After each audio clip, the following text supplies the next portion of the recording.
Alors, si vous le permettez, je vais commencer par donner le micro à Martin Fayoulou, s'il veut s'exprimer à l'issue de ces débats, nous donner évidemment son sentiment et Ouais. peut-être s'il veut poser une question ou faire une déclaration.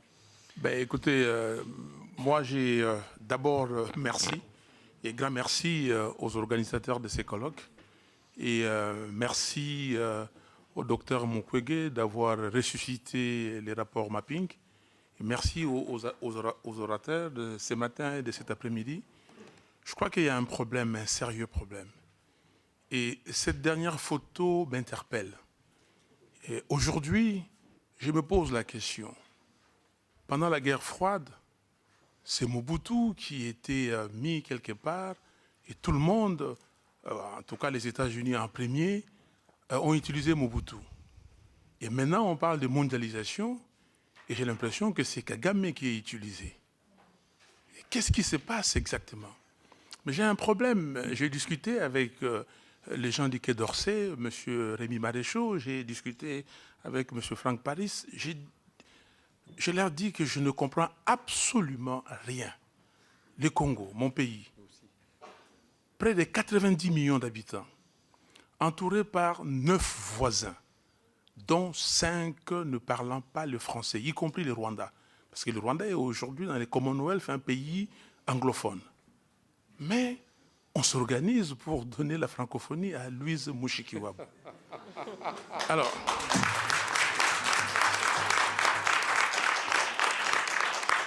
le Congo avec sa population, le Congo avec sa superficie, le Congo avec ses territoires, avec ses voisins. Je me pose la question, qu'est-ce qui se passe? J'ai animé une conférence à l'université de Harvard en avril de l'année dernière avec le président ghanéen. Le président ghanéen a dit ceci, quelque chose qui m'a frappé, et j'ai dit, mais si les Français étaient là, ils pouvaient comprendre. Et il est francophile. Il dit, vous savez, nous, on a utilisé le français aujourd'hui comme deuxième langue. Pourquoi? Parce que nos voisins presque tous parlent le français. Et c'est bien pour nous. Je me demande si la France avait une vision avec la francophonie, quel est le pays qu'on doit utiliser pour ça? Quel est le pays qui peut avoir l'influence? Mais je me pose la question, pourquoi Kagame? Aujourd'hui, on tue au Congo, à Béni. J'ai passé la fête des nativités à Béni avec les chants de Béni. À Béni et les environs de Béni, à Nituri, au Tanganyika, tout le Nord Kivu, le Sud Kivu, on tue. Je vous donne un chiffre. Aujourd'hui, dans l'armée congolaise, qu'on appelle les FRDC, les Forces armées de la République démocratique du Congo, il y a 300 officiers Tutsis. Je n'ai rien à voir, je n'ai pas de problème. Moi, j'ai grandi avec les Rwandais. J'ai joué avec eux, j'ai joué au tennis avec eux, j'ai été dans des clubs d'amis avec eux. Et on est des frères et sœurs. J'ai dirigé à un moment donné la société mobile et je m'occupais des mobiles Rwanda-Burundi. Je connais bien les Burundi. Mais qu'est-ce qui se passe dans la force publique? C'est comme ça qu'on appelait l'armée congolaise avant l'indépendance. Il n'y avait pas un seul Tutsi. Dans l'ANC, l'armée nationale congolaise, après l'indépendance, il n'y avait pas un seul Tutsi. Dans les forces armées zaïroises, FAZ, il n'y en avait pas. Aujourd'hui, comment avoir 300 officiers, plus de 100 généraux, y compris les généraux qu'on vient de montrer ici? Qu'est-ce qui se passe réellement? Et là, vous constatez qu'il y a un chaos. Tout est dirigé par Kagame. Nous avons des élections. On fait les élections, et puis c'est M. Kagame qui doit décider de ce qui va se passer au Congo. Il se joue de tout le monde.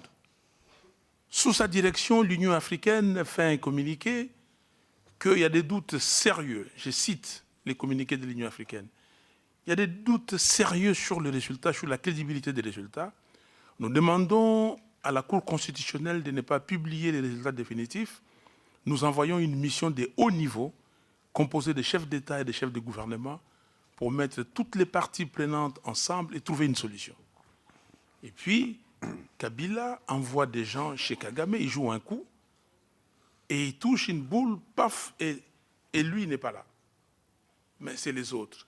Donc, je dis, ce qui se passe aujourd'hui, c'est qu'on est en train de préparer un chaos au niveau de la région. On est en train de préparer un chaos qui va venir et la communauté internationale va dire qu'on n'a pas vu venir. Non.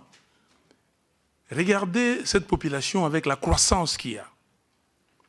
Rappelez-vous de ce qui s'est passé ici à Paris, le vendredi 28 février, la semaine dernière, la semaine avant, pardon, à la gare de Lyon. Ce qui s'est passé, on a dit beaucoup de choses. Personne ne peut soutenir la violence. Nous sommes tous contre la violence. Mais à un moment donné, les gens se laissent prendre.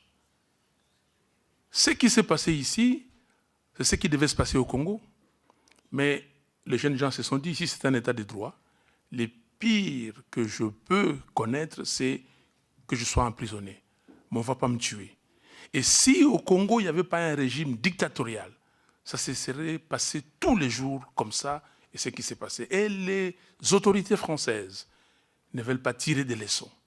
Les médias ont essayé de survoler la question, ce qui s'est passé le vendredi 28.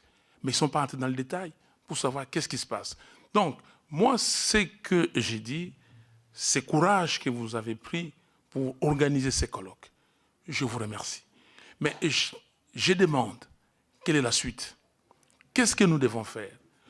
Le ministre des Affaires étrangères français, M. Jean-Yves Le Drian, a dit, oui, c'est Martin Fayulu qui a gagné l'élection présidentielle. Quelques jours après, il dit, ce qui s'est passé au Congo, c'est un compromis à l'africaine. Qu'est-ce qui se passe? Alors, pourquoi nous ne voulons pas prendre nos responsabilités? Moi, je dis ceci, si on ne prend pas ses responsabilités aujourd'hui, demain, vous allez mettre à feu et à sang toute la région des Grands Lacs. Et ce ne sera pas simplement la région des Grands Lacs. Kinshasa, c'est une ville qui a aujourd'hui 15 à 17 millions d'habitants.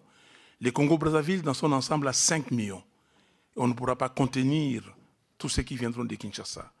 L'Angola, 30 millions, et ça va déborder.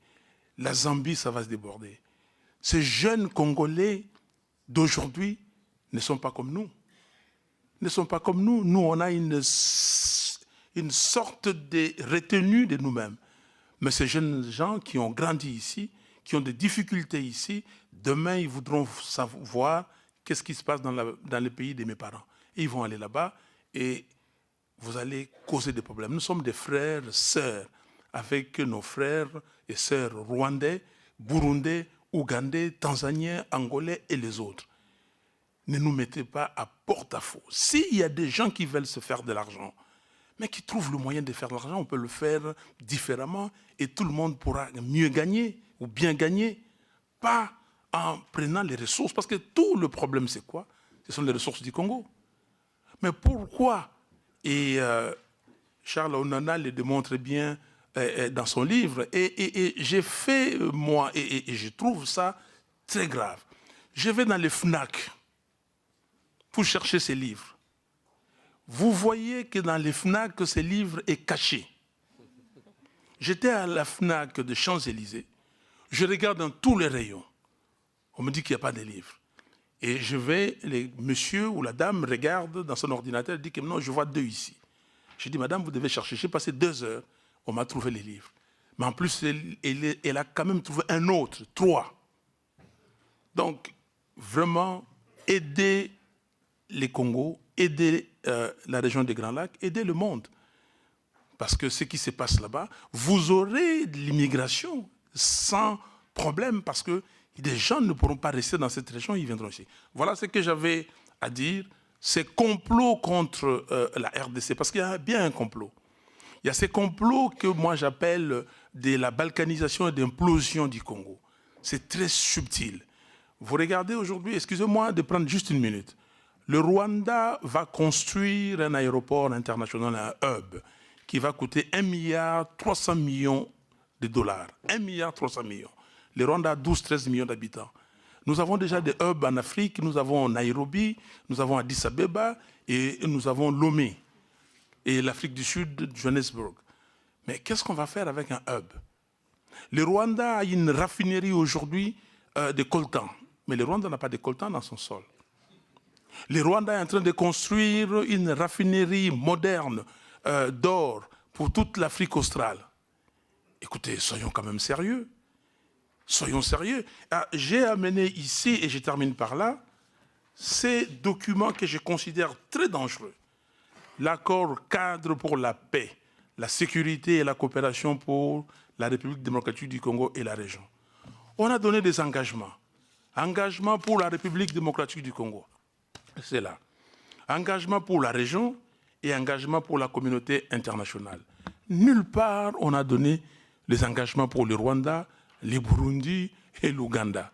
Et dans l'engagement pour la région, c'est curieux, ce que le président Sarkozy avait dit à un moment donné ici, et ces jours-là d'ailleurs j'étais à Paris, il dit renforcer la coopération régionale, y compris à travers l'approfondissement de l'intégration économique avec une attention particulière accordée à la question de l'exploitation des ressources naturelles. Qu'est-ce que ça veut dire? Qu'est-ce que ça veut dire? Merci beaucoup.